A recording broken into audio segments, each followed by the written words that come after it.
ഖുർആൻ ആസ്വാദനം ഭാഗം 55 പർവ്വതത്തെ ഉയർത്തിയത്.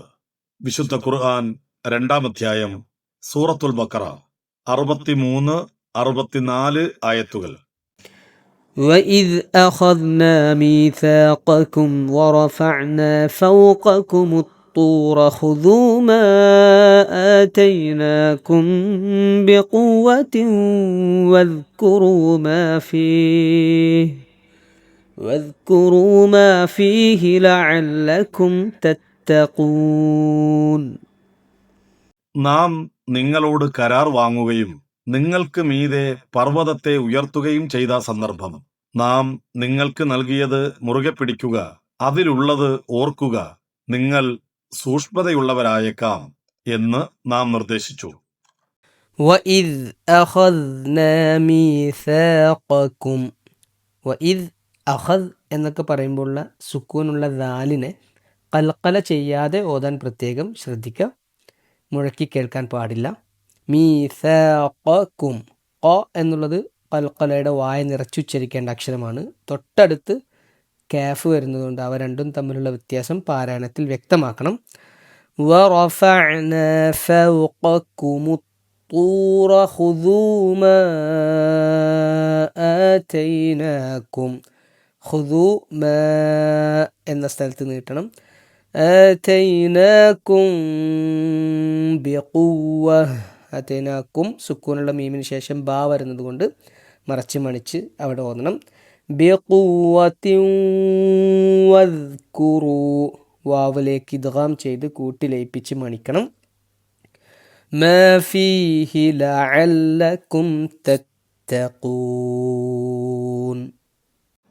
ثم توليتم من بعد ذلك فلولا فضل الله عليكم ورحمته لكنتم من الخاسرين. അതിനുശേഷവും നിങ്ങൾ പിന്തിരിഞ്ഞു കളഞ്ഞു. അള്ളാഹുവിന്റെ അനുഗ്രഹവും കാരുണ്യവും നിങ്ങൾക്കില്ലായിരുന്നുവെങ്കിൽ നിങ്ങൾ നഷ്ടക്കാരിൽ പെടുമായിരുന്നു. ثم توليتم من بعد ذلك. ثم മീമിന് ഷദ്ദ് വന്നിട്ടുണ്ട്, ഗുന്ന ചെയ്യാം. തവല്ലൈതും സുക്കൂനുള്ള മീമിന് ശേഷം അടുത്തൊരു മീം വരുമ്പോൾ ഇദ്ഗാം ചെയ്ത് കൂട്ടി ലയിപ്പിച്ച് മണിക്കണം. മിം ബഅദി അവിടെ ഇഖ്ലാബാണ്. ആ നൂനിനെ മീമായി മാറ്റിമറിക്കുകയാണ് വേണ്ടത്. ദാലിക് എന്നുള്ളിടത്ത് നമ്മൾ നിർത്തുകയാണെങ്കിൽ ദാലിക് ചെറിയൊരു കാറ്റോട് കൂടെയാണ് കാഫിൽ നമ്മൾ വഖഫ് ചെയ്യേണ്ടത്. ഫലൗലാ ഫദ്ലുല്ലാഹി അലൈക്കും വറഹ്മതുഹു ലകുൻതും മിനൽ ഖാസിരീൻ. ലകുൻതും ആ നൂനിനെ മറച്ച് മണിച്ചാണ് ഇഖ്ഫ ചെയ്തിട്ടാണ് ഓതുന്നത്. കൂത്തും മിന അവിടെയും മീമിലേക്ക് കൂട്ടി ലയിപ്പിച്ച് മണിച്ചുകൊണ്ട് ഓതേണ്ടതുണ്ട്. ഇസ്രായേല്യർക്ക് നൽകിയ മറ്റൊരു അനുഗ്രഹം ഓർമ്മിക്കുകയാണ് ഖുർആൻ. ഈ വചനങ്ങളിൽ ഇസ്രായേൽ സന്തതികളുമായി അള്ളാഹു ഏർപ്പെട്ട ദൃഢമായ കരാറിനെയാണ് അഥവാ മീതാക്ക് പരാമർശിക്കുന്നത്. സീനായ് മരുഭൂമിയിൽ വെച്ച് അവർക്ക് തൗറാത്ത് നൽകപ്പെട്ട സന്ദർഭത്തിൽ നാം നിങ്ങൾക്ക് നൽകിയത് കരുത്തോടുകൂടി മുറുകെ പിടിക്കുക എന്ന കൽപ്പനയോടെ അള്ളാഹു അവരുടെ മീതെ പർവ്വതത്തെ ഉയർത്തി നിർത്തി. ഈ സംഭവവുമായി ബന്ധപ്പെട്ട പരാമർശങ്ങൾ സൂറത്തുൽ നിസായിലും സൂറത്തുൽ ആറാഫിലുമുണ്ട്. 4-ാം അധ്യായം 154-ാം സൂക്തം, 7-ാം അധ്യായം 171-ാം സൂക്തം. അവയോടൊപ്പം ചേർത്ത് വായിക്കുമ്പോഴാണ് ഈ സംഭവത്തിന്റെ പൂർണ്ണ രൂപം വ്യക്തമാവുക. സൂറത്തുൽ ആറാഫിൽ 7-ാം അധ്യായം 171-ാം സൂക്തം, പർവ്വതം അവരുടെ മീതെ ഒരു തണൽ പോലെ പിഴുതെടുത്ത് ഉയർത്തപ്പെട്ടതായും അത് തങ്ങളുടെ മേൽ വീഴാൻ പോവുകയാണെന്ന് അവർ ഭയപ്പെട്ടതായും വിവരിക്കുന്നു. വേദഗ്രന്ഥത്തിലെ കൽപ്പനകൾ കഠിനമാണെന്ന് പറഞ്ഞ് അവർ അത് സ്വീകരിക്കാൻ വിമുഖത കാണിച്ചപ്പോഴാണ് ആ കരാറിന്റെ ഗൗരവം ബോധ്യപ്പെടുത്താൻ അള്ളാഹു ഇത്തരമൊരു അദ്ഭുതം കാണിച്ചതെന്ന് ഇബ്നു അബ്ബാസ് റളിയല്ലാഹു അൻഹു, ഖത്താദ റളിയല്ലാഹു അൻഹു തുടങ്ങിയ പ്രമുഖരിൽ നിന്ന് ഇമാം തബരി നിവേദനം ചെയ്യുന്നുണ്ട്. അള്ളാഹുവിന്റെ നിയമങ്ങൾ പൂർണ്ണമായി അംഗീകരിക്കാതെ അവർക്ക് മറ്റു മാർഗമില്ലെന്ന് ബോധ്യപ്പെടുത്താനായിരുന്നു ഈ നടപടിയെന്നാണ് അദ്ദേഹം പറഞ്ഞിരിക്കുന്നത്. സംഭവത്തെ കൂടുതൽ വിശദമായി വിവരിക്കുന്ന ഇമാം ഖുർത്തുബി ഈ ഗ്രന്ഥത്തിലെ കൽപ്പനകൾ ഞങ്ങൾക്ക് താങ്ങാനാവില്ല എന്ന് ഇസ്രായേൽ സന്തതികൾ പറഞ്ഞപ്പോൾ അള്ളാഹു ജിബ്രീൽ അലൈഹിസ്സലാമിയോട് പർവ്വതം പിഴുതെടുക്കാൻ കൽപ്പിച്ചുവെന്നും അത് അവരുടെ തലയ്ക്ക് മുകളിൽ ഒരു കുട പോലെ നിന്നുവെന്നും അവർ ഭയപ്പെടുകയും ഒടുവിൽ ആ ഉടമ്പടി സ്വീകരിക്കുവാൻ നിർബന്ധിതരാവുകയും ചെയ്തുവെന്നാണ് രേഖപ്പെടുത്തുന്നത്.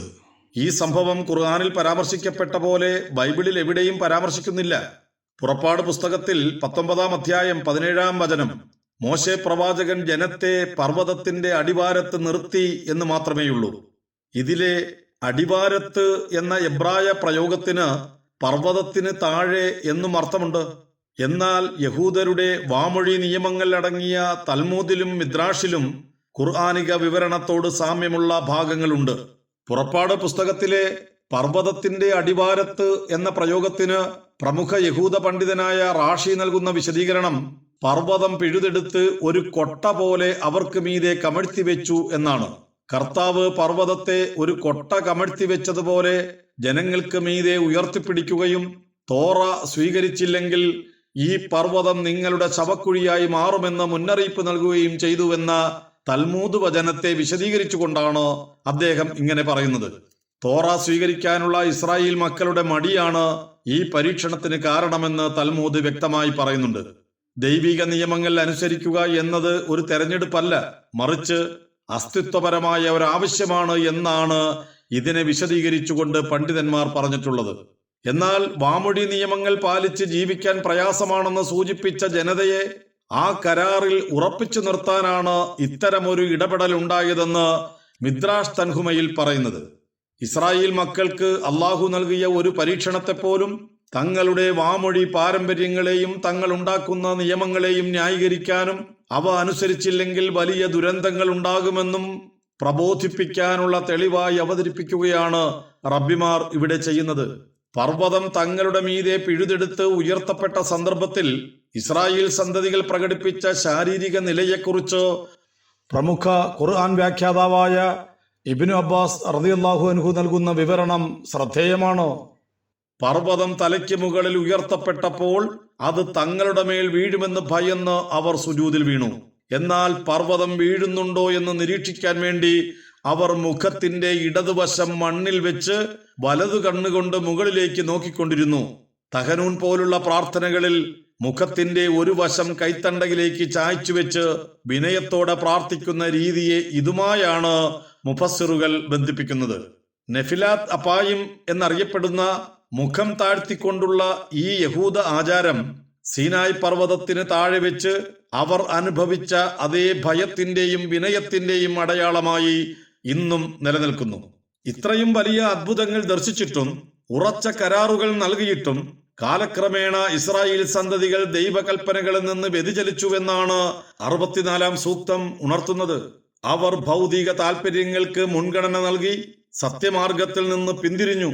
എന്നാൽ ഇത്ര വലിയ വഞ്ചനയും ലംഘനവും കാണിച്ചിട്ടും അള്ളാഹു അവരെ ഉടനടി നശിപ്പിക്കുകയോ ശിക്ഷിക്കുകയോ ചെയ്തില്ല എന്നത് ശ്രദ്ധേയമാണ്.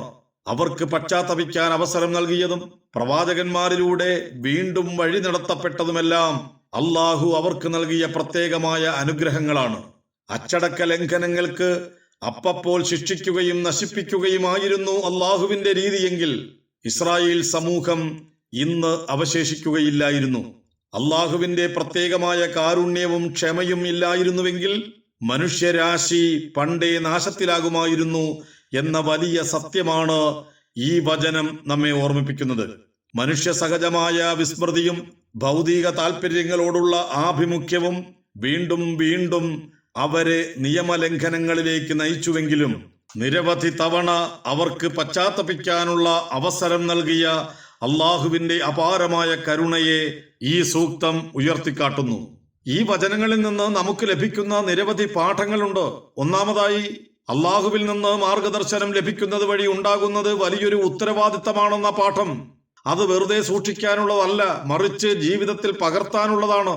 രണ്ടാമതായി, വിശ്വാസകാര്യങ്ങളിൽ ഉദാസീനത പാടില്ലെന്നും മനക്കരുത്തോടുകൂടി തന്നെ അതിനെ മുറുകെ പിടിക്കണമെന്നുമുള്ള പാഠം. മൂന്നാമതായി, മനുഷ്യർക്ക് എത്ര വലിയ വീഴ്ചകൾ സംഭവിച്ചാലും അള്ളാഹുവിന്റെ കാരുണ്യത്തിന്റെ വാതിലടയുന്നില്ല എന്ന പ്രത്യാശ. അള്ളാഹുവിന്റെ ഫضല് അഥവാ അനുഗ്രഹം ഇല്ലെങ്കിൽ ഒരു മനുഷ്യനും വിജയം കൈവരിക്കാൻ സാധ്യമല്ലെന്ന വസ്തുത. ഇങ്ങനെ പലതും.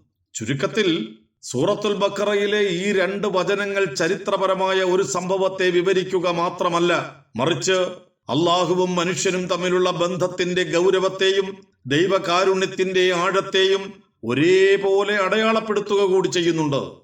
ഖുർആനിക സൂക്തങ്ങളും യഹൂദ പാരമ്പര്യങ്ങളും ഒരേപോലെ സാക്ഷ്യപ്പെടുത്തുന്ന ഈ പർവ്വതമുയർത്തൽ സംഭവം വിശ്വാസികൾ തങ്ങളുടെ ഉടമ്പടികൾ എത്രത്തോളം ഗൗരവമായി കാണണം എന്ന് പഠിപ്പിക്കുകയും ചെയ്യുന്നു.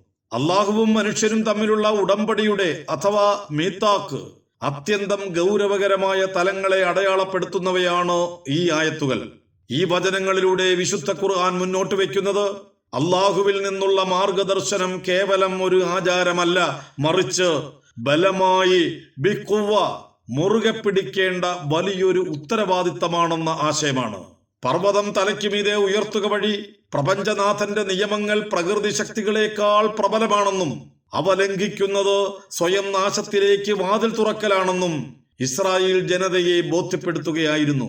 വിശ്വാസികൾ തങ്ങളുടെ ദൃഢനിശ്ചയങ്ങളിൽ പുലർത്തേണ്ട ജാഗ്രതയെയും ഉദാസീനത വിശ്വാസത്തെ എങ്ങനെയെല്ലാം തകർക്കുമെന്നതിനെയും ഈ പർവ്വതാരോഹണ സംഭവം ഗൗരവകരമായി ഓർമ്മിപ്പിക്കുന്നു. ഈ വചനങ്ങൾ നൽകുന്ന വലിയ ആശ്വാസം അള്ളാഹുവിന്റെ അപാരമായ ക്ഷമയെയും കാരുണ്യത്തെയും കുറിച്ച പ്രതീക്ഷയാണ്. ഇത്രയും വലിയ അത്ഭുതങ്ങൾ കണ്ടിട്ടും കരാറുകളിൽ നിന്ന് പിന്തിരിഞ്ഞുപോയ ഇസ്രായേൽ ജനതയെ ഉടനടി ശിക്ഷിക്കാതെ അവർക്ക് വീണ്ടും മടങ്ങി വരാൻ അവസരം നൽകിയ അള്ളാഹുവിന്റെ ഫضലും അഥവാ അനുഗ്രഹവും റഹ്മത്തും അഥവാ കാരുണ്യവും മനുഷ്യർക്ക് നൽകുന്ന പ്രതീക്ഷ കുറച്ചൊന്നുമല്ല. മനുഷ്യ സഹജമായ വീഴ്ചകൾക്കിടയിലും അള്ളാഹുവിന്റെ കാരുണ്യത്തിന്റെ വാതിൽ എപ്പോഴും തുറന്നു കിടക്കുന്നു എന്ന വലിയ പ്രത്യാശയാണ് ഇത് നൽകുന്നത്. ആ പ്രത്യാശയാണ് വിശ്വാസിയുടെ ജീവിതത്തെ ആരാധനാനിരതമാക്കുന്ന ചാലകശക്തി. നിങ്ങൾ ഇതുവരെ കേട്ടത് ഖുർആൻ ആസ്വാദനം ഭാഗം 55 പർവ്വതത്തെ ഉയർത്തിയത്. വിശുദ്ധ ഖുർആൻ 2-ാം അധ്യായം സൂറത്തുൽ ബഖറ 63-64 ആയത്തുകൾ. രചന MM അക്ബർ. ശബ്ദം നൽകിയത് ആറാട്ടുപുഴ ഹക്കിം ഖാൻ.